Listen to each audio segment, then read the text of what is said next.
नमस्कार दोस्तों, स्वागत है आप लोगों का हमारे यूट्यूब चैनल आरटी शिकवाल के ऊपर। दोस्तों, हम अभी अपने यूट्यूब चैनल पे ओशो की बुक मैं मृत्यु सिखाता हूँ की समरी हिंदी भाषा में कर रहे हैं और यह सीरीज़ हमारे यूट्यूब चैनल पे कंटिन्यू चल रही है। अब तक हमने इस सीरीज़ के कुल 38 एपिसोड अपने यूट्यूब चैनल पर अपलोड कर दिए और आज हम आप लोगों के लिए 39वां एपिसोड लेकर आए हैं। मित्रों, इन एपिसोड्स में हमने अब तक ओशो की किताब के अंदर, जिसमें कुल 15 प्रवचन है, उसमें से 9 प्रवचन को पूरा कर दिया है और आज हम 10वां प्रवचन शुरू करने जा रहे हैं, जिसका नाम है अंधकार से आलोक और मूर्छा से परम जागरण की ओर। दोस्तों, आप लोगों तक इन प्रवचन को हम धीरे धीरे छोटे छोटे एपिसोड के माध्यम से आप तक पहुंचा रहे हैं और इन्हें आप तक पहुंचाने का हमारा सिर्फ एक मकसद है कि आप लोग ओशो के विचारों को सुने और इन्हें अपने जीवन में उतार कर अपने जीवन में आप कुछ परिवर्तन ला सकें। तो चलिए, आज का जो 39वां एपिसोड है उसे शुरू करते हैं। अगर आप लोगों ने पिछले एपिसोड नहीं देखे हैं तो हम उनकी प्लेलिस्ट के लिंक अपने डिस्क्रिप्शन बॉक्स में दे देंगे, आप लोग वहां से उन एपिसोड को सुन सकते हैं। तो आपको लेकर चलते हैं ओशो की किताब मैं मृत्यु सिखाता हूँ की तरफ। भगवान श्री सजग मृत्यु में प्रवेश की प्रक्रिया पर चर्चा करने के पहले मैं पूछना चाहूँगा कि मूर्छा और जागृति में क्या भेद है। बेहोशी चेतना की किस स्थिति को कहते हैं, अर्थात होश और बेहोशी में जीवात्मा की चेतना की कौन सी स्थिति होती है। मूर्छा और जागृति, इन दोनों को समझने के लिए पहली बात तो यह समझ लेनी जरूरी है कि ये दोनों विपरीत अवस्थाएं नहीं हैं। साधारणतः दोनों विपरीत अवस्थाएं समझी जाती है। असल में जीवन को हम द्वैत में तोड़कर ही देखते हैं। अंधकार और प्रकाश को बांट लेते हैं और सोचते हैं कि अंधकार और प्रकाश दो चीज़ें हैं। जैसे हमने ये समझा कि अंधकार और प्रकाश दो चीज़ें हैं, अंधकार और प्रकाश दो चीज़ें हैं, और ये हमने अगर सोच भी लिया तो बुनियादी भूल हो गई है। अब इस बुनियादी भूल के बाद में जो भी चिंतन खड़ा होगा वह भ्रांत का होगा। किस तरह आपको बताते हैं, वह ठीक कभी भी नहीं हो सकता है। अंधकार और प्रकाश एक ही चीज की तारतम्यता है। अंधकार और प्रकाश एक ही चीज के रूप है। अंधकार और प्रकाश एक ही चीज की सीढ़ियां हैं। जिसे हम अंधकार कहते हैं, उचित होगा कहें कि वह थोड़ा कम प्रकाश है। ऐसा प्रकाश जिसे हमारी आंखें नहीं पकड़ पाती हैं। जिस प्रकाश को हमारी आंखें नहीं पकड़ पाती है वह हमें अंधकार प्रतीत होता है। प्रकाश को हम कहें कि वह थोड़ा कम अंधकार है। ऐसा अंधकार जिसे हमारी आंखें पकड़ी रही है, ऐसा प्रकाश कम अंधकार है। अंधकार और प्रकाश ऐसी दो विपरीत चीजें नहीं हैं जो अलग अलग हैं। अंधकार और प्रकाश एक ही चीज की डिग्री से मात्राएं हैं, और जो अंधकार और प्रकाश के संबंध में सच है वही जीवन के समस्त द्वंद्वों में सच है। मूर्छा और चेतना भी ऐसी ही बात है। मूर्छा को समझ ले अंधकार, चेतना को समझ ले प्रकाश। असल में मूर्छित से मूर्छित वस्तु भी बिल्कुल मूर्छित नहीं है। पत्थर भी मूर्छित नहीं है, वह भी चेतना की एक अवस्था है, लेकिन इतनी कम कि हमारी पकड़ के बाहर है। एक आदमी सो रहा है, एक आदमी सो रहा है, एक आदमी जाग रहा है। जागना और सोना दो चीज़ें नहीं हैं। एक ही आदमी सोने और जागने के बीच में यात्रा कर रहा है। जिसको हम सोना कहते हैं वह भी बिल्कुल सोना नहीं है, क्योंकि सोते वक्त हम जोर से बोलते हैं राम। 500 आदमी सोए हुए हैं तो 499 आदमी नहीं सुनते हैं। जिसका नाम राम है वह आँख खोलकर कहता है, वह आँख खोलकर क्या कहता है कि कौन मेरी नींद खराब कर रहा है, कौन मुझे बुला रहा है। यह आदमी अगर बिल्कुल सोया था, यदि ये बिल्कुल सोया था तो इसे सुनाई नहीं पड़ना चाहिए था कि इसका नाम बुलाया गया। और यह आदमी अगर बिल्कुल सोया था तो इसे यह पहचान भी नहीं आना चाहिए था कि मेरा नाम राम है। इसकी यह नींद भी जागने की ही एक कम अवस्था थी। जागना थोड़ा फीका है, मंदी हो गया था। जागना थोड़ा धुंधला हो गया था। फिर एक आदमी के घर में आग लगी है। वह रास्ते से भागा चला जा रहा है। आप उसको नमस्कार करते हैं। वह आपको देखता है फिर भी नहीं देखता है। वह आपको सुनता है फिर भी नहीं सुनता है। दूसरे दिन आप उससे पूछते हैं कि कल मैंने आपको नमस्कार किया, आपने उत्तर नहीं दिया। वह आदमी कहता है मेरे मकान में आग लग गई थी। मुझे उस वक्त सिवाय मकान के और कुछ भी नहीं दिखाई पड़ रहा था। मेरे मकान में आग लगी थी। मुझे सिवाय मकान के आसपास मकान में आग जो लगी थी, सिर्फ और सिर्फ मुझे वही आग दिख रही थी। इसलिए मुझे उस समय आपकी आवाज़ सुनाई नहीं दी। आपने नमस्कार किया होगा, ज़रूर किया होगा, आप मिले होंगे ज़रूर, लेकिन न मैं देख पाया न मैं सुन पाया। यह आदमी जागा हुआ था या सोया हुआ था। यह आदमी सब अर्थों में जागा हुआ था, फिर भी इस आदमी के लिए करीब करीब सोया हुआ था।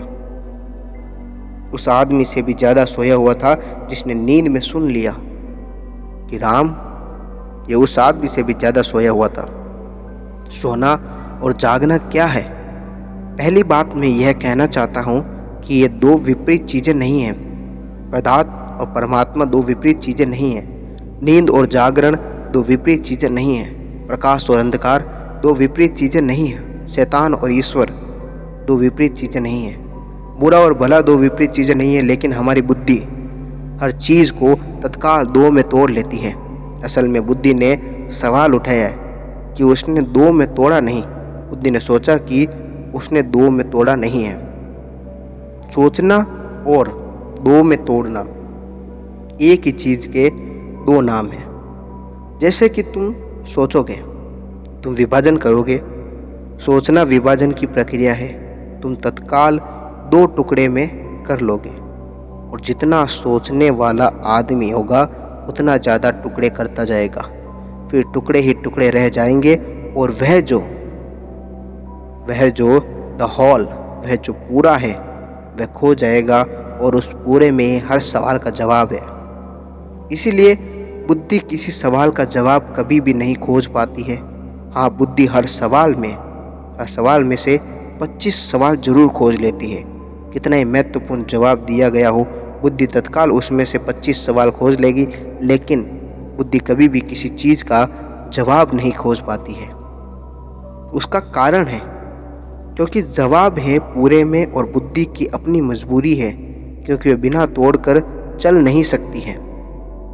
ऐसा ही हम समझे कि मैं यहाँ बैठा हूँ, बोल रहा हूँ, मैं यहाँ मौजूद हूँ, आप मुझे सुन भी रहे हैं, आप मुझे देख भी रहे हैं। जिसे आप देख रहे हैं और जो बोल रहा है वह दो आदमी नहीं है। लेकिन जहाँ तक आपका संबंध है, देख रहे हैं आप आँख से और सुन रहे हैं आप कान से। आपने मुझे दो हिस्सों में तोड़ लिया है। अगर आप मेरे पास बैठे और आपको मेरे शरीर की गंध आ रही है, तो आपने मुझे 3 हिस्सों में तोड़ लिया है। फिर आप इन 3 हिस्सों को जोड़कर मेरी प्रतिमा बना रहे हैं। वह प्रतिमा नहीं है, वह आपका जोड़ है, और वह जोड़ हमेशा भ्रांत होगा, क्योंकि किन्हीं भी अंशों को जोड़कर पूर्ण नहीं बनाया जा सकता। पूर्ण तो वही है जो अंशों के तोड़ने के पहले था। तो जैसे कि हम पूछते हैं जागृति और मूर्छा, वैसे हमने तोड़ना शुरू कर दिया है। मैं मानता हूँ कि एक ही है, लेकिन जब मैं कहता हूँ एक ही है, तब मैं यह नहीं कह रहा हूँ कि जागृति मूर्छा है, मूर्छा ही जागृति है। यह मैं नहीं कह रहा हूँ। जब मैं कहता हूँ अंधकार और प्रकाश ही है, तब मैं यह नहीं कह रहा हूँ कि अंधेरा है तो आप चले जाएं तो उसी तरह चले जाएंगे जिस उस तरह प्रकाश में जा सकते हैं। जब मैं कह रहा हूँ कि अंधकार और प्रकाश एक है, तो मैं यह कह रहा हूँ कि अस्तित्व एक ही चीज़ के मात्राओं का है। कम और ज़्यादा का फर्क है, होने और न होने का फर्क नहीं है, कम और ज़्यादा का फर्क है।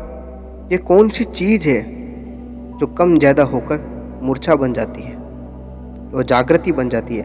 अब मुझे समझना आसान हो जाएगा। ये कौन सी चीज़ है जो ज़्यादा होती है तो जागृति मालूम पड़ती है, और कम होती है तो मूर्छा हो जाती है। इस एक तत्व का नाम ही ध्यान है, अटेंशन है।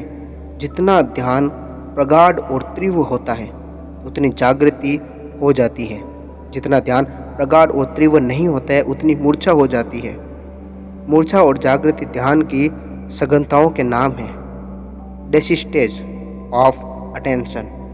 कितनी प्रगाढ़ है ध्यान की स्थिति उतना जागरण हो जाएगा, कितनी विरल है ध्यान की स्थिति उतनी मूर्छा हो जाएगी। असल में पत्थर और हमारे बीच जो फर्क है वह इतना ही है कि पत्थर के पास किसी भी दिशा में सघन ध्यान नहीं है। जिस दिशा में सघन ध्यान हो जाता है, जिस दिशा में सघन ध्यान हो जाता है उस दिशा में जागृति हो जाती है। जिस दिशा में ध्यान की सघनता कम हो जाती है उस दिशा में मूर्छा हो जाती है। जैसे कि अगर हम किरणों को सघन करने वाले कांच के टुकड़े में से किरणों को निकाले तो तत्काल आग पैदा हो जाती है। प्रकाश सघन हो जाए तो आग बन जाती है। आग अगर विरल हो जाए तो प्रकाश रह जाती है। एक अंगारे में आग है क्योंकि प्रकाश बहुत ही सघन है। जहां भी प्रकाश सघन हो जाता है वहां आग पैदा हो जाती है। जहां प्रकाश विरल हो जाता है उसकी डेंसिटी कम हो जाती है, वहां आग भी प्रकाश रह जाती है। और जितनी सघनता कम हो जाती है उतना अंधकार बढ़ता जाता है। जितनी सघनता बढ़ती जाती है उतना प्रकाश बढ़ता जाता है। अगर हम सूरज की तरफ यात्रा करें तो प्रकाश बढ़ता जाएगा क्योंकि सूरज से आने वाली किरणें सूरज पर बहुत सघन है। जैसे हम सूरज से दूर हटते जाएंगे वैसे वैसे प्रकाश कम होता जाएगा। सूरज से बहुत बड़ी दूरी पर अंधकार रह जाएगा। वह अंधकार सिर्फ प्रकाश की सघनता से कम हो जाने के कारण है। ठीक ऐसे ही मूर्छा में है, ऐसी ही मूर्छा और जागृति को लेता हूं मैं। ध्यान है मूल तत्व जिसकी तरलता, जिसकी सघनता, विरलता, जिसका ठोसपन तय करता है कि आपको जागृत कहें या आपको सोया हुआ कहें, आपको मूर्छित कहें कि आपको होश में कहें। और जब भी हम इन शब्दों का प्रयोग करेंगे तो ध्यान में रखना कि ये सारे शब्द रिलेटिव सापेक्ष अर्थों में प्रयुक्त होते हैं। जैसे हम जब कहते हैं कि कमरे में प्रकाश है तो उसका कुल मतलब इतना होता है कि बाहर जितना प्रकाश है उससे ज़्यादा है, इतना ही मतलब होता है। अभी इस कमरे में प्रकाश है क्योंकि बाहर अंधेरा है। बाहर अगर सूरज निकला हो तो तीव्र प्रकाश हो तो यह कमरे का अंधेरा मालूम पड़ने लगेगा। तो जब हम कहते हैं कि कोई चीज़ जागृत है या कोई चीज़ सोई हुई है तब भी हमारा मतलब इतना ही होता है कि किसी की तुलना में। लेकिन भाषा में बड़ी कठिनाई है क्योंकि अगर हम बार बार तुलना करें तो कहना बहुत मुश्किल हो जाएगा। इसीलिए भाषा में हम शब्दों का प्रयोग एब्सोल्यूट अर्थों में करते हैं जो कि ठीक नहीं है। ठीक तो हमेशा रिलेटिविटी ही होती है। हम यहाँ इतने लोग बैठे हैं, इतने लोग बैठे हैं, एक अर्थ में हम सब जागे हुए हैं, लेकिन यह बात बहुत ठीक नहीं है। यहाँ जितने लोग बैठे हैं उतनी मात्राओं में लोग जागे हुए होंगे। यहाँ हर आदमी एक सा जागा हुआ नहीं है। इसलिए हो सकता है कि तुम्हारे पड़ोसी तुम्हारे अर्थों में सोया हुआ हो सकता है और तुम्हारा दूसरा पड़ोसी तुम्हारी तुलना में जागा हुआ भी हो सकता है। जागरण और मूर्छा के बीच जो तत्व यात्रा करता है वह ध्यान है। इसलिए हम ध्यान को समझ लें तो इन दोनों को भी हम समझ जाएंगे। ध्यान का मतलब है किसी चीज़ का बोध, अवेयरनेस, किसी चीज़ का पता चलना, किसी चीज़ का कॉन्शसनेस में प्रतिबिंब बनना। और यह प्रतिफल ऐसा ही है हमारा कि ऐसा भी नहीं है कि 24 घंटे अगर कोई आदमी जागा हुआ है तो वह एक सा जागा हुआ रहता है, ऐसा नहीं है। आँख की पुतली के संबंध में थोड़ा समझना उचित होगा। जब तुम बाहर की रोशनी में जाते हो तो आँख की पुतली सिकुड़ जाती है, छोटी हो जाती है, क्योंकि उतनी ज़्यादा रोशनी भीतर जाने की कोई ज़रूरत नहीं है। कम रोशनी से भी दिखाई पड़ सकता है तो आँख का फोकस छोटा हो जाता है। जब तुम प्रकाश से अंधेरे में आ जाते हो तो आँख फैल जाती है, उसका फोकस बड़ा हो जाता है, क्योंकि अब अंधेरे में ज़्यादा भीतर हो जाएगा तो ही तुम देख सकोगे। जैसे कैमरे में हम पूरे वक्त फोकस बदलते हैं कितना लेंस खुला रहे, ठीक ऐसे ही आँख में पूरे वक्त प्रकाश और रोशनी की तारतम्यों में अपने को बदलती रहती है। जैसे हमारी आँख प्रतिफल फ्लेक्सिबल है, लोचपूर्ण है, ऐसे ही हमारा ध्यान भी प्रतिफल लोचपूर्ण है। तुम रास्ते पर चले जाओ या फिर चले जा रहे हो, अगर यह रास्ता परिचित है तो तुम्हारा ध्यान विरल होगा। अगर यह रास्ता अपरिचित है तो तुम्हारा ध्यान सघन होगा। अगर ये रास्ता रोज रोज वाला है जिस पर तुम रोज आते जाते हो तो तुम्हें जागने की कोई ज़रूरत नहीं है। तुम मूर्छित भी गुजरोगे तो कोई फ़र्क नहीं पड़ेगा। अगर ये रास्ता बिल्कुल अपरिचित है तो जिस पर तुम कभी भी नहीं गुजरे हो तो तुम जागे हुए गुजरोगे, क्योंकि अपरिचित होने की वजह से तुम्हारे ज़्यादा ध्यान की मांग होगी। इसीलिए जो आदमी जितनी सुरक्षा में जिएगा उतना मूर्छित जिएगा, क्योंकि सुरक्षा में सब परिचित हैं। और जो आदमी जितनी असुरक्षा में, इनसिक्योरिटी में जिएगा उतना ही जागा हुआ जिएगा। इसीलिए साधारणतः ऐसा समझे कि खतरे के क्षणों को छोड़कर हम कभी जागते ही नहीं हैं, हम सोए ही होते हैं। अगर मैं तुम्हारी छाती पर एक छुरा रख दूं अभी तो तुम जाग जाओगे, बहुत और अर्थों में जैसे कि तुम अभी जागे हुए नहीं हो, क्योंकि तुम्हारी छाती पर छुरा रखा हुआ होगा। तो इतनी इमरजेंसी, इतनी संकट की अवस्था पैदा हो जाएगी, इतनी आपातकालीन घड़ी होगी कि उस वक्त सोने को अफोर्ड नहीं किया जा सकता। नहीं, उस वक्त सोए नहीं रह सकते हो, क्योंकि इतने खतरे में अगर सोए रहे तो मरने का डर हो जाएगा। इतने खतरे में अगर तुम्हारा सारा प्राण सघन हो जाएगा, तुम्हारा सारा ध्यान सघन हो जाएगा, एक छुरा ही रह जाएगा तुम्हारे ध्यान में और तुम छुरे के प्रति पूरी तरह जाग जाओगे। हो सकता है ये 1 सेकंड को हो, खतरे के क्षणों में ही हमारा ध्यान साधारणतः सघन हो जाता है। खतरा निकल जाता है, हम फिर वापस अपनी जगह पर लौट आते हैं, फिर सो जाते हैं। शायद इसीलिए खतरे का आकर्षण भी है। खतरा हम उठाना चाहते हैं। एक जुआरी जुआ खेलता है, शायद ही हमें ख्याल हो कि जुआरी के जुआ खेलने में कौन सा रस है, खतरे का रस है।